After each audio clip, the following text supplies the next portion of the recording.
Hi guys, in this video I'm gonna show you how to download Canva on your laptop. It's so simple. You just need to open your favorite browser, and on the browser we need to type Canva download.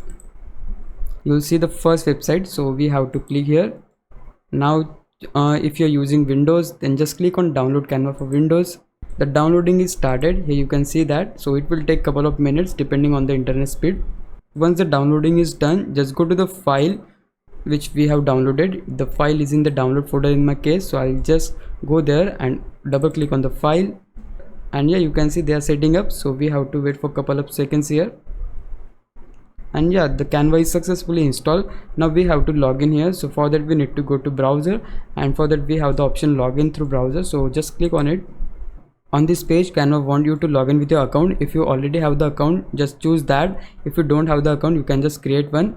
I already have the account, and this is the one which I'm using right now. So with this account I want to go ahead, so I can just click on yes, continue to Canva app, and just click on open Canva. And yeah, there you go, we are on the Canva app. Now if I just close this too, and again close this too, you can see that we have the application of Canva here. Even you can just add this onto your taskbar. If I click on it, you can see that the application has opened, and it means that you have successfully installed the Canva application on your laptop. Now if you found this video helpful, please leave a like, consider subscribing my YouTube channel. I'll meet you in the next one. Bye bye.